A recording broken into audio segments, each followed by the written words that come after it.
Hebrews chapter 11. It's good to talk about those things. I hope you don't mind. It's good to be sad. It's really good to be sad. And I mean that wholeheartedly. Solomon said it's better to be in the house of mourning than in the house of feasting.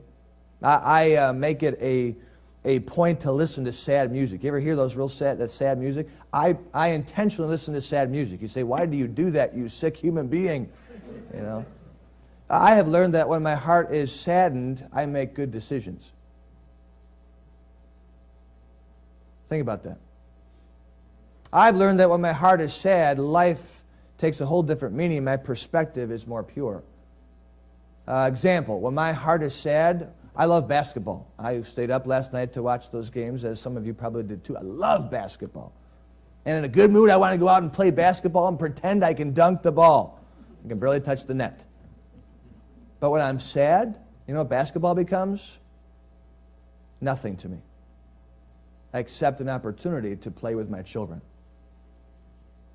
You see the perspective?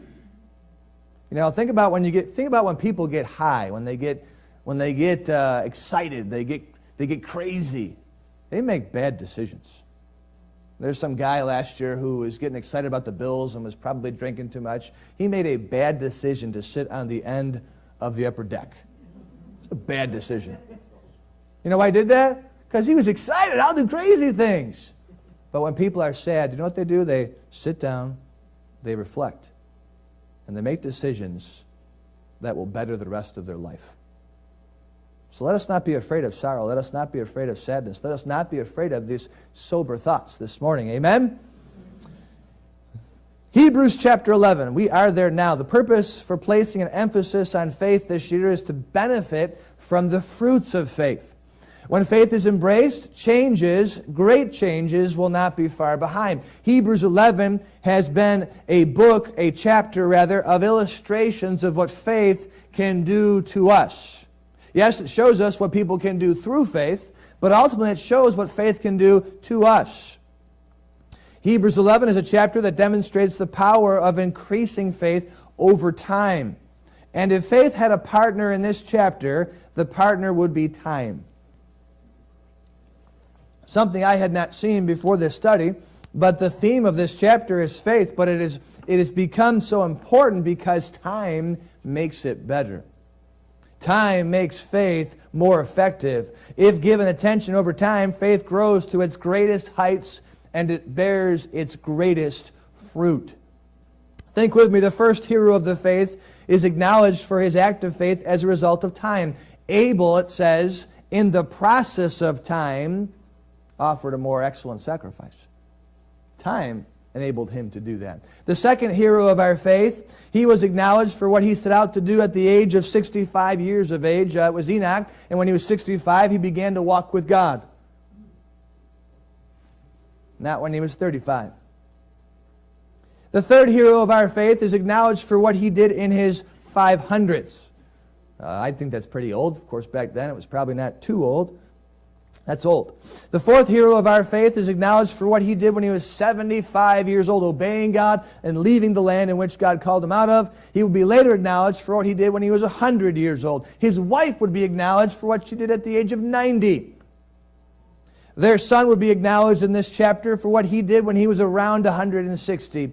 Then his grandson would be acknowledged for what he did when he was around 130. His great-grandson would be acknowledged for what he did when he was about 110 years old.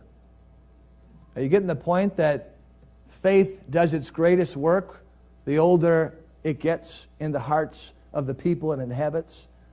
The 9th and 10th heroes of the faith that we talked about last week, they made the Hall of Fame when giving birth to their third child, probably somewhere in their late 30s, maybe early 40s. We don't know their exact age. They were the youngest of the group, most likely. And our 11th hero of the faith, where we are this morning, let's see what faith did to him. Verse number 24, Hebrews 11, verse 24. By faith, Moses, when he was come to years. Let's stop right there. There it is again. You've got our 11th hero of the faith not being mentioned when he was a young man or when he was a young adult.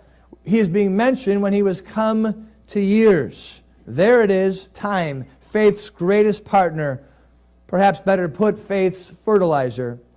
And that's why we're placing such an emphasis on increasing our faith, because it takes time to do that. There are no shortcuts to possessing great faith. It will take years of increasing our faith. Like any great fruit-bearing tree, you plant that tree in the ground and you cannot expect the next year for it to produce its greatest crop, can you? It takes years of that tree growing bigger and bigger, its branches growing wider and wider, till it will produce its greatest harvest of fruit. Our faith will be no different. We must allow over time for it to increase, but why we're talking about it is because you need to plant that seed now rather than later. You need to begin that process of allowing time to cultivate your faith now rather than later. The great Moses does absolutely nothing with his faith until he was, quote, come to years, end of quote. And that age is listed in Acts chapter 7. He was 40 years old. He had a midlife crisis. I would call it a midlife revelation, quite frankly. But hear me out. Moses lived 39 years of spiritual insignificance.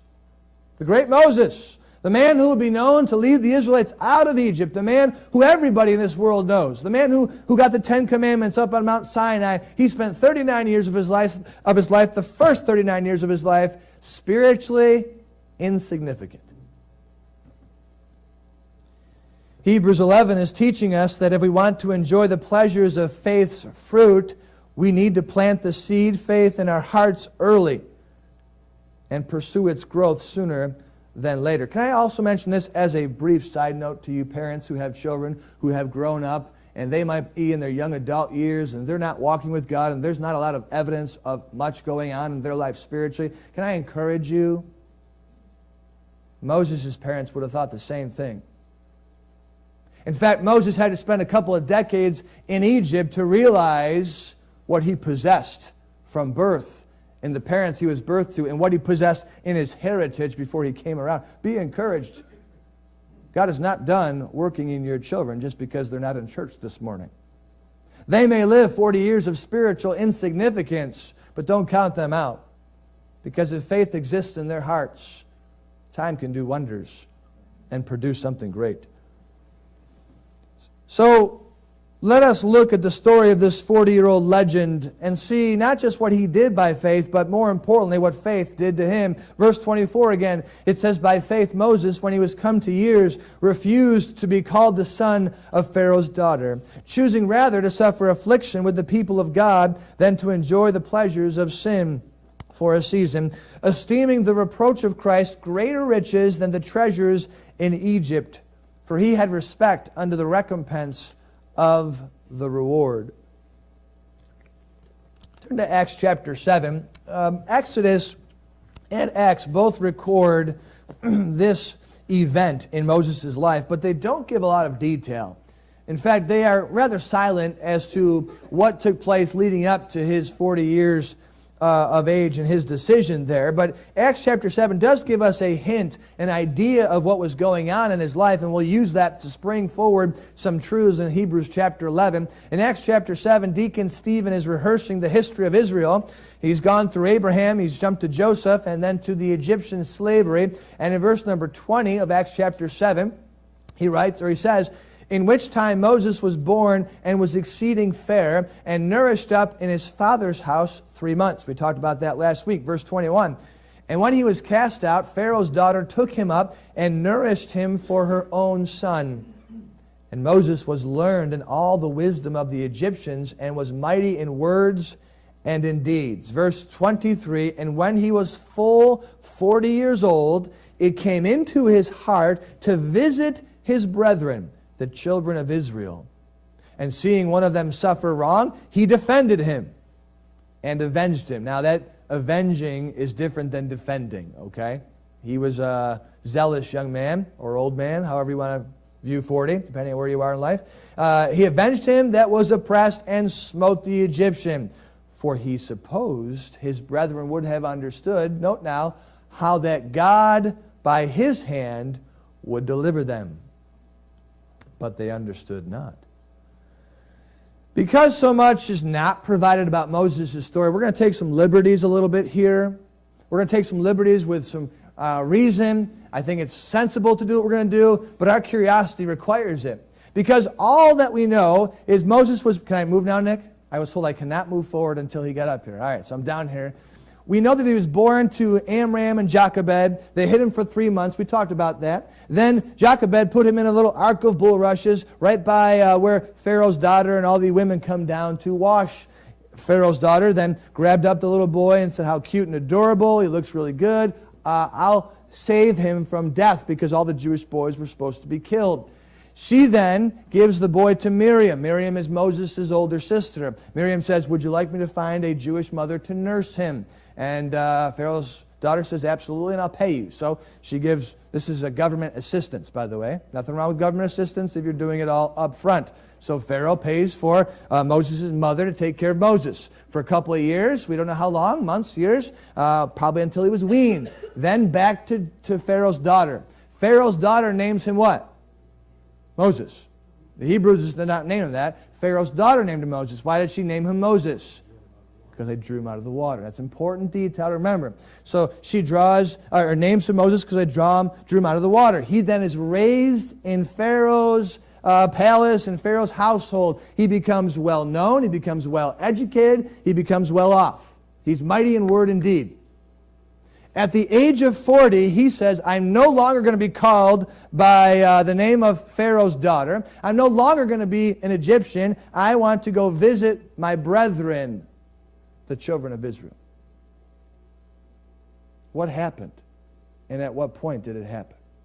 We don't know, but I'll tell you this much. He had to have grown up saying, Mom, why do I look different than everybody else? Because you're a Jew, Moses. Oh. Now you have the wheels in his head moving. What is a Jew? What do the Jews do? What do the Jews believe? He obviously can see the slavery. He's aware of it. As he grows older, he gets more familiar with the customs, more familiar with the religion of Judaism. And then he says, Mom, at some point, why is my name Moses? Oh, because I drew you out of the water, son. Why did you draw me out of the water? What was I doing in the water? Oh, Grandpa said to kill all the Jewish boys. Really? I don't like Grandpa. Yeah, Grandpa said kill all the Jewish boys, but somebody saved you. And they put you in this ark of bulrushes, and I saw you, and now he has distant memories. Something in his head says, I remember a different family. I remember, he's not going to have enough memory of who it was, but he realizes, yeah, I did come from somebody else. I was somewhere else. You drew me. Somebody cared about me. Wait a minute. I was spared? Why was I spared and all the other boys were killed? He's starting to do the math in his head, and he's saying, wait a minute. I'm able to speak Egyptian. I'm able to deal with Egyptians. I have some in with Pharaoh. You see, somewhere along the line, he believed in the God of Abraham. Somewhere along the line, he realized that, wait a minute. Is God going to use me to deliver my brethren? Somewhere along the line, faith entered into his heart. But it wasn't until he was 40. It wasn't when he was 18, when he had been a rebellious teenager or, ready to conquer the world. It wasn't when he was 25, when he was making big decisions. He was 40 years old. Somewhere along the line, that faith came into his heart, and he became discontented being an Egyptian. He became discontented being called by Pharaoh's daughter's name. He became discontented with living a life of luxury while his brethren lived a life of slavery. But as that faith grew, when he was 40 years old, he said, I've had enough. I'm out of here. And his instincts, by faith, were to go visit the brethren. So that's what's going on here. We don't know the progression, but we know at some point the faith came into his life, and it moved him, first and foremost, to go visit the brethren. And that's what you need to understand about faith. That's what faith did to Moses. It made him want the family of God. Number one, by faith, Moses chose to be identified with God's people. Look at it again in verse 24 of Hebrews 11. Go back to Hebrews 11. We'll be there for the balance of the sermon. Hebrews chapter 11, verse number 24. By faith, not by rebellion, by faith, not by bitterness, by faith, Moses, when he was come to years, refused to be called the son of Pharaoh's daughter. As his faith grew over the course of his young life, he became increasingly uncomfortable with his identity as an Egyptian. He became increasingly discontented with his identity as Pharaoh's grandson. He no longer wanted to be known by his adopted family. As his faith in God grew, his discontent with the government grew. As his faith in God grew, he realized how anti-God his Egyptian family was, and he also realized how pro-God his Israeli family was. Why do I want you, and why are we all seeking to increase our faith? Because faith will always lead you to be identified with the people of God. Faith in God will naturally draw you to the family of God. And if you increase your faith, then you will naturally be drawn increasingly to the family of God. That's why I've entitled the message, Faith Chooses Church.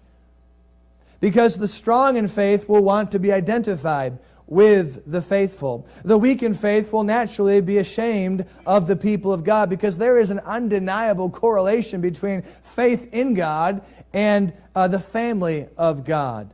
The very first thing that Moses' faith did for him was not lead him to the burning bush. It was not to lead him to the Red Sea. The very first thing Moses' faith did was bring him to the people of God.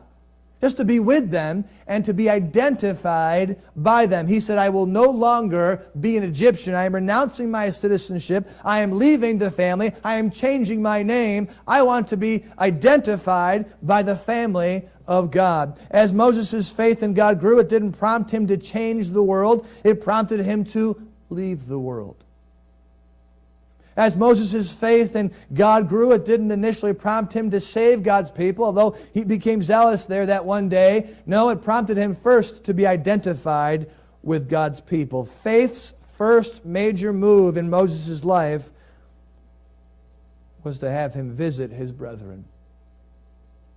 And as you increase your faith, the first thing it will do, the first thing it will prompt you to do, is to be identified with other believers. Number two, by faith, Moses chose to be involved with God's people. Look at it in verse 25. We'll start with verse 24, though. By faith, Moses, when he was come to years, refused to be called the son of Pharaoh's daughter, choosing rather to suffer affliction with the people of God than to enjoy the pleasures of sin for a season.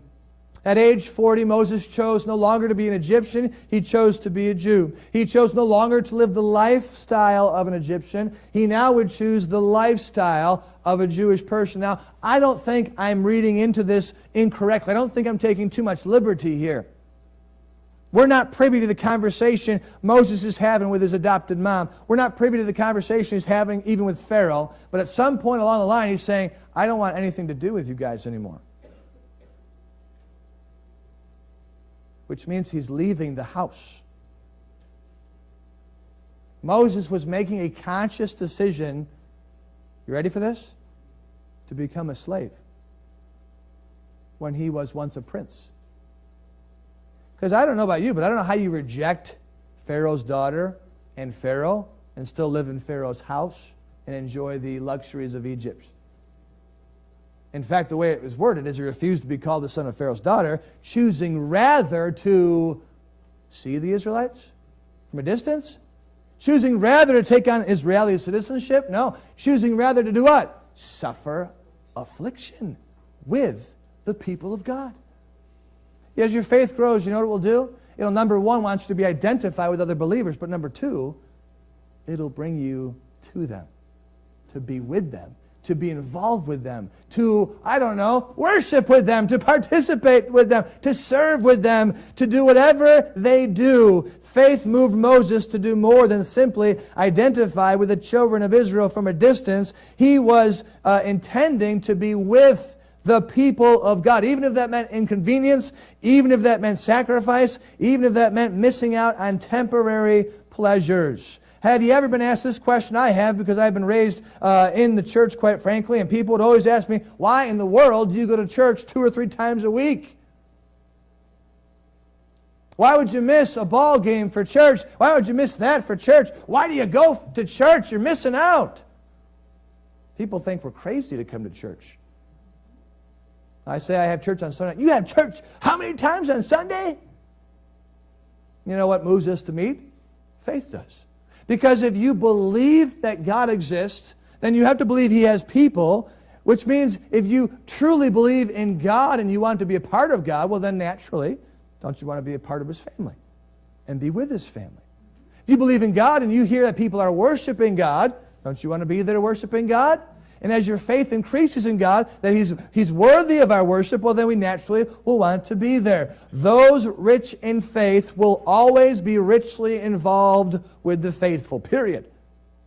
Those weak in faith will always be weakly involved with the faithful. A strong faith in God will naturally bring you to the assembling point, and a weak faith in God will naturally take you away. The believer whose faith is growing will see his or her church attendance grow. The believer whose faith is shrinking will see his or her church attendance shrink. Now, before you in your head disagree with me and start writing all the reasons why you haven't been in church and none of it has to do with your faith, I'm going to tell you, you don't bother trying. There is a direct correlation between church attendance and your faith. I understand sickness is an exception. I understand there are things that keep you from church. I realize that. But 9 times out of 10, it's boiled down to your spirituality. You say, prove it. Go to John chapter 10. Hurry up. John chapter 10. The first quarter of this year, as a pastor, it's my job to get people in church. So I'm constantly assessing people and trying to help them get in church. And if they're not in church, I try to graciously and kindly encourage them to be here. But the first quarter of this year is no different. There are some believers whose faith is on life support. And shocky, guess where they're not? They're not in church. Then there are others whose faith is growing. It's obvious, it's apparent, it's clear. They're starting to grow in their faith. Guess where they are? In church. I've never seen them as much. So it's an undeniable correlation that I want to help you understand in John chapter 20, verse number 19. This is post-resurrection. And it says here, then the same day at evening, verse 9, being the first day of the week, that's the Sunday night service, when the doors were shut, where the disciples were assembled. That word assembled goes right along with Hebrews 10:25. They were assembled for fear of the Jews behind shut doors. And when they were there, it says that Jesus came and stood in the midst and saith unto them, Peace be unto you. And when he had so said, he showed unto them his hands and his side. Then were the disciples glad when they saw the Lord. Jump down to verse 24. Guess who was not in church that night? But Thomas. We call him Doubting Thomas. But Thomas, one of the 12, called Didymus, was not with them when Jesus came. You know, a doubting Thomas was a distant Thomas. Verse 25. The other disciples therefore said unto him, We have seen the Lord. But he said unto them, Except I shall see in his hands the print of the nails, and put my finger into the print of the nails, and thrust my hand into his side, I will not. Say it nice and loud. I will not believe. Is believe another word for faith? I'm just thinking they're pretty much similar, right? He was doubting his faith in Christ, which resulted in his lack of attendance. Verse number 26, after 8 days again, his disciples were within, and Thomas with them. So that's a good thing. He's in church this time. I don't think he's in church because of his faith. He's in church because people like me, made him feel bad. So he's in church. They guilted him into attending church. That's what I do. It's my job. Well, he's there, and Thomas sees Jesus. Then came Jesus, the doors being shut, and Jesus stood in the midst and said, Peace be unto you. Then saith he to Thomas, Reach hither thy finger, and behold my hands, and reach hither thy hand, and thrust it into my side, and be not faithless, but believing. And Thomas answered and said unto him, My Lord and my God. When Thomas was lacking faith, he was lacking in his church attendance. Here's the fun thing about Thomas. He shows up 2 more times in Scripture, once in John 21 and once in Acts chapter 1. He's with the disciples both times because his faith grew. And it led him to be involved with the disciples, with the children of God, with the people of God. Any believer I've ever known who has walked away from God first walked away from God's people. Hear me again. Any believer I've known to walk away from God, he first started walking away from God's people. When you walk away from God, your faith is weak, and it becomes barely noticeable. Go ahead in your minds right now. You know people who used to be in church, no longer in church. How are they doing? It's not because of a pastor is not there to bully them. It's because their faith has become weak. If you believe in God, you're naturally going to seek God. If you naturally seek God, God's going to say, come see me at church with the rest of God's people. Hebrews chapter 11, one more time, and we'll be done. By faith, number 3, Moses chose to be invested with the people of God. Moses' life began with the faith of his parents, but Moses' legacy began with his own faith. And it began, if you would, with him visiting the people of God. It began with him identifying not with Egypt, but with Israel. It began with him getting involved not with Egypt, but with Israel. And it began with him investing in the people of God, not just with Egypt. Verse 25, Moses chose rather to suffer affliction with the people of God than to enjoy the pleasures of sin for a season. Verse 26, this is why he did it, esteeming the reproach of Christ greater riches than the treasures in Egypt. Now don't be alarmed. That wasn't a mistake by the author of Hebrews. He was simply connecting the Old Testament and the New Testament, connecting God the Father and God the Son. So he says, Moses esteemed the reproach of Christ greater riches than the treasures in Egypt, for he had respect unto the recompense of the reward. Moses' faith in God resulted in him believing what Enoch believed. And Enoch believed that without faith it's impossible to please God. Enoch believed that God was a rewarder of them that diligently sought God. And when Moses got a hold of God as the God of Abraham, and he realized that the God of Abraham was the God of that promise, the promise that they would eventually have the land, something in Abraham went from, I want to be a part of that, when God visits his people. You see, Moses said God is going to fulfill that promise. I believe that the God of Israel will visit the Israelites, and I want to be there when it happens. I don't want to be stuck in some Egyptian palace enjoying the luxuries of Egypt and the pleasures of sin for a season. I want to be there when God visits the people. Sure, Egypt is the dominant empire today, but at some point, Israel will be the dominant empire, and I want to be there. And that's why I believe when he went to the Jews there and he helped the one, he thought that they would understand that God was going to use him to deliver them. Moses had it in his head. He already said, God's going to use me. God's going to use me to deliver the people to fulfill the promise to Abraham. You see what his faith did? His faith brought him to the people of God. He didn't want to be left stranded when God showed up. He wanted to experience the reward, even if that meant in the short term affliction. Now, let me conclude with this thought. Christians all over the world today will contemplate whether it's worth their time to keep going to church since they didn't get anything out of the service again today. And some of you are saying, I've heard this before a million times, I can care less. Here I am again wasting 2 hours of my life. Why do I bother going to church? I'm okay with you saying that. I don't take it personally. But all over America, people are going to drive home in just about 15 minutes and say, why are we doing this? I'm just not getting what I need. Nothing's changing in my life. The greatest of saints would tell you that they did not get something out of every service they attended throughout their Christian life. But they will tell you at the end of their life, they didn't miss anything by not going to church. In other words, there wasn't something out there they wish they would have done better instead of going to church Sunday night, Wednesday night, and other times. The best of people would tell you that, listen, you don't have to get something out of it every time. The point being, it's worth it all the time to be with the people of God. You're not gathering here just to be fed. That's just a byproduct. And that really hinges on whether or not I'm doing my job, and quite frankly, if your heart is ready for it. Amen? You're here actually to provoke one another unto love and to good works. You're here to gather with the people of God, to rub elbows with God's family.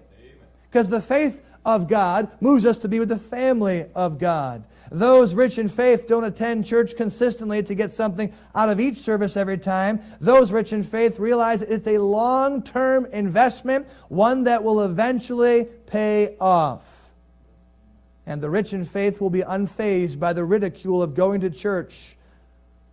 The rich in faith will be unfazed by the loss of income of not working during church services. Faith in God means believing that God is a rewarder of them that diligently seek Him. And if you are here today, I trust you're here because you want to hear from God. You want to know God. Therefore, if you believe in Him, He will reward you. At some point along the line, you will be blessed for being in church today. Moses wanted to be with the people of God when God visited them. And so I wonder, do you want to be with the people of God when God shows up here? I don't know what God has for this assembly. But I just know I don't want to miss out if God shows up in a real big way. I want to be a part of that. In conclusion, before Moses' faith brought him to the doorstep of Pharaoh's servants in Exodus chapter 5, his faith first brought him to the doorstep of God's servants in Exodus chapter 2. Before Moses' faith would take him to the brink of the Red Sea in Exodus 14, his faith first brought him to the edge of the Israeli camp in Exodus chapter 2. And before Moses' faith led him to deliver the people of God, it first led him to just visit the people of God. The first step in your faith, it's always going to be sitting right where you're sitting this morning, consistently. And then as your faith grows, it'll keep you here, but it'll take you to higher levels, newer levels. Moses did not become the Moses we know him today until he first made a decision to leave Egypt and join the people of God, knowing it might not be as fun, knowing it might not be as enjoyable, knowing it might not get him that as much popularity, but he said long term, I want to be right here. Trust me, if you live in church for a lifetime, your funeral will be attended by the best that this world has to offer. But if you want to live a lifetime in a bar or somewhere else, it'll be a very lonely funeral, accompanied by no hope of eternity. This is the place where God's people meet. You want to know God, make sure you're here every time you can be here. Let's stand and have a word of prayer.